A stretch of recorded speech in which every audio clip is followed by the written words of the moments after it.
Bismillahirrahmanirrahim. Assalamualaikum warahmatullahi wabarakatuh.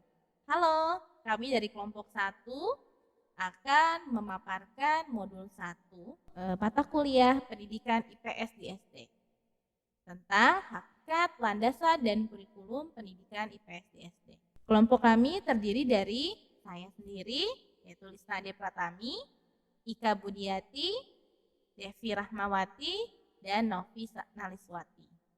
Pada hakikatnya manusia dari sejak lahir sampai dewasa tidak terlepas dari kehidupan masyarakat. Oleh karena itu, pengetahuan sosial sudah tidak asing lagi bagi setiap orang. Kehidupan sosial memiliki aspek majemuk atau multi aspek yang meliputi aspek hubungan sosial, ekonomi, psikologi, sejarah, geografi, budaya, dan seni. Apakah IPS itu? IPS atau ilmu pengetahuan sosial bukan merupakan disiplin ilmu, namun suatu program pembelajaran atau materi pelajaran yang terintegrasi ke dalam ilmu sosial dan humaniora. Ilmu sosial meliputi ilmu sejarah, ilmu geografi, ilmu ekonomi, dan ilmu sosiologi. Sedangkan humaniora meliputi aspek norma, nilai bahasa, seni, dan budaya. Mengapa IPS perlu dipelajari oleh peserta didik? Mengingat kehidupan masyarakat berkaitan dengan segala persoalan hidup yang semakin berkembang, maka pengetahuan sosial yang diperoleh secara alamiah tidak cukup. Sehingga diperlukan pendidikan formal IPS di SD untuk dipelajari peserta didik. Tujuan pendidikan IPS itu sendiri yaitu membina peserta didik menjadi warga negara yang baik, yang memiliki pengetahuan, keterampilan, dan kepedulian sosial yang berguna bagi dirinya sendiri, serta bagi masyarakat dan negara. Adapun proses pembelajaran IPS di SD, yaitu tidak hanya meliputi aspek pengetahuan atau kognitif, atau keterampilan psikomotor saja, namun juga meliputi aspek akhlak atau afektif. Adapun fungsi IPS sebagai pendidikan. IPS sebagai pendidikan berfungsi mengembangkan keterampilan, terutama keterampilan sosial dan keterampilan intelektual, serta mengembangkan kepedulian sosial. Selanjutnya, saya akan memaparkan mengenai landasan pendidikan IPS di SD.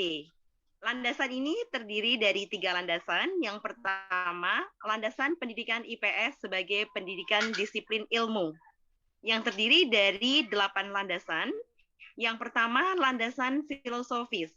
Landasan filosofis, landasan ini memberikan gagasan pemikiran mendasar yang digunakan untuk menentukan apa objek kajian atau domain apa saja yang menjadi kajian pokok dan dimensi pengembangan pendidikan IPS. Yang kedua, landasan ideologis.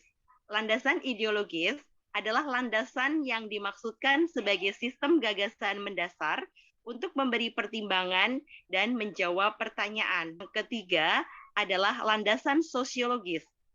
Landasan ini memberikan sistem gagasan mendasar untuk menentukan cita-cita, kebutuhan, kepentingan, kekuatan, aspirasi, serta pola kehidupan masa depan melalui interaksi sosial yang akan membangun teori-teori dan prinsip-prinsip pendidikan IPS. Yang keempat, landasan antropologis. Landasan ini memberikan sistem gagasan-gagasan mendasar dalam menentukan pola, sistem, dan struktur pendidikan disiplin ilmu. Kelima, landasan kemanusiaan. Landasan ini memberikan sistem gagasan-gagasan mendasar untuk menentukan karakteristik ideal manusia sebagai sasaran proses pendidikan. Keenam, landasan politis. Landasan ini memberikan sistem gagasan-gagasan mendasar untuk menentukan arah dan garis kebijakan dalam politik pendidikan dari pendidikan IPS. Landasan psikologis. Landasan ini memberikan sistem gagasan-gagasan mendasar untuk menentukan cara-cara pendidikan IPS, membangun struktur tubuh disiplin pengetahuannya, baik dalam tataran personal maupun komunal berdasarkan entitas psikologisnya. Kedelapan, landasan religius. Landasan ini memberikan sistem gagasan-gagasan mendasar tentang nilai-nilai norma, etika, dan moral yang menjadi jiwa, roh yang melandasi keseluruhan pembangunan pendidikan IPS. Kemudian yang kedua adalah landasan filosofis pendidikan IPS di SD. Terdiri dari dua landasan. Yang pertama, landasan filosofis guru IPS dalam perubahan zaman. Yang kedua adalah landasan filosofis pendidikan IPS SD. Kemudian yang ketiga adalah landasan operasional pendidikan IPS di SD. Dilihat dari sisi akademik, pendidikan dan pembelajaran IPS dapat membekali peserta didik pada pemahaman konsep-konsep dasar ilmu-ilmu sosial sebagai basis dari pendidikan dan pembelajaran IPS di jenjang lembaga pendidikan atau persekolahan. Melalui pendidikan dan pembelajaran IPS, peserta didik diharapkan memiliki bakat dan minat terhadap ilmu-ilmu sosial dan dapat memecahkan persoalan-persoalan yang real ketika mereka tamat pada jenjang persekolahan. Keberhasilan pendidikan dan pengajaran IPS akan dapat memberikan kontribusi yang benar terhadap pembangunan kehidupan bangsa dan bernegara.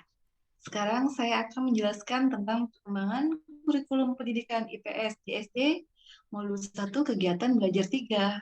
Perkembangan kurikulum IPS SD sejak tahun 1964 sampai tahun 2006 dapat diuraikan sebagai berikut. Yang pertama yaitu kurikulum tahun 1968, di mana materi IPS masih berdiri sendiri-sendiri dan merupakan broadfield. Kemudian kurikulum pada tahun 1975, di mana materi PKN sudah terpisah dengan IPS dan dimasukkan ke dalam kurikulum PKN. Kemudian selanjutnya yaitu kurikulum pada tahun 1986, yaitu sejarah nasional dijadikan sub bidang studi IPS dan diajarkan secara terpisah sejak kelas 4 SD. Kemudian kurikulum pada tahun 1994, materi PKN sudah ditata secara lebih terpadu dan lebih sederhana.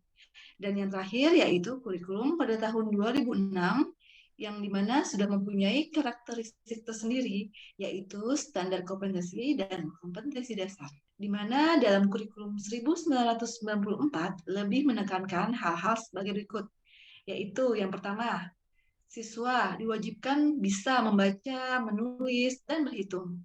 Yang kedua yaitu muatan lokal. Yang ketiga yaitu ilmu pengetahuan dan teknologi. Yang keempat ada wawasan lingkungan. Yang kelima yaitu pengembangan nilai. Dan yang terakhir adalah pengembangan keterampilan. Peraturan Pemerintah Nomor 19 Tahun 2006 tentang Standar Nasional Pendidikan Pasal 6 Ayat 1 menyatakan untuk pendidikan umum, kejuruan, dan khusus jenjang pendidikan dasar dan menengah untuk mata pelajaran terdiri atas pelajaran agama dan akhlak mulia. Kelompok mata pelajaran ini membentuk peserta didik menjadi manusia yang beriman dan bertakwa kepada Tuhan Yang Maha Esa serta berakhlak mulia. Pelajaran kewarganegaraan dan kepribadian.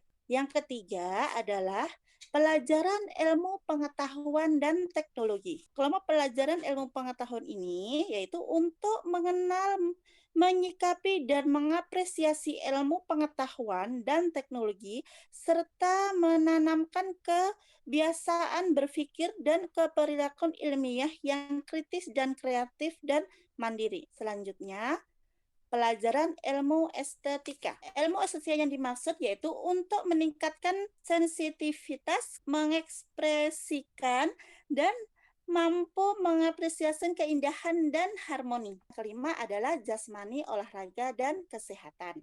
Yang ketiga adalah prinsip pengetahuan kurikulum. Kurikulum dikembangkan berdasarkan prinsip-prinsip sebagai berikut, yaitu berpusat pada potensi perkembangan kebutuhan dan kepentingan peserta didik serta lingkungannya. Yang kedua adalah beragam dan terpadu. Yang ketiga, tanggap terhadap perkembangan ilmu dan pengetahuan teknologi dan seni.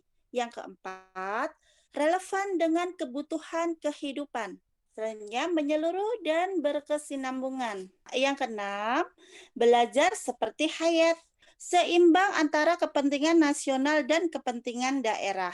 Prinsip pelaksanaan kurikulum. Dalam pelaksana kurikulum, di setiap satuan pendidikan menggunakan prinsip-prinsip sebagai berikut. 1. Pelaksanaan kurikulum didasarkan pada potensi perkembangan dan kondisi peserta didik untuk menguasai kompetensi yang berguna bagi dirinya. Yang kedua, kurikulum dilaksanakan dengan menegakkan kelima pilar belajar. Sekarang yang ketiga, pelaksanaan dan percepatan sesuai dengan potensi tahap perkembangan dari kondisi peserta didik. Yang keempat, kurikulum dilaksanakan dalam suasana hubungan peserta didik dan pendidikan yang saling menerima dan menghargai, akrab, terbuka, dan lain-lainnya. Yang kelima, kurikulum dilakukan dengan menggunakan pendekatan multi-strategi dan multimedia, sumber pembelajaran, dan teknologi yang memadai dan memanfaatkan lingkungan sekitar sebagai sumber belajar. Yang keenam, kurikulum dilaksanakan dengan mendayagunakan kondisi alam, sosial, dan budaya serta kekayaan daerah untuk keberhasilan pendidikan dengan muatan seluruh bahan kajian secara optimal. Yang terakhir, kurikulum yang mencakup seluruh kompetensi, mata pelajaran, muatan lokal, dan pengembangan diri diselenggarakan dalam keseimbangan, keterkaitan, dan kesinambungan yang cocok dan memadai antara kelas dan jenis serta jenjang kelas. Struktur kurikulum di SD. Struktur kurikulum SD tahun 2006 disusun berdasarkan standar kompetensi lulusan dan standar kompetensi mata pelajaran dengan ketentuan sebagai berikut. Yang pertama, kurikulum SD atau MI membuat 8 mata pelajaran. Yang kedua, substansi mata pelajaran IPA dan IPS pada SD atau SMP merupakan IPA terpadu dan IPS terpadu. Yang ketiga, pembelajaran pada kelas 1 sampai 3 dilaksanakan dengan pendekatan tematik, sedangkan kelas 4 sampai kelas 6 menggunakan pendekatan mata pelajaran. Yang keempat, jam pembelajaran untuk setiap mata pelajaran dialokasikan sebagai tertera dalam struktur kurikulum. Baik, inilah paparan dari kelompok kami. Terima kasih.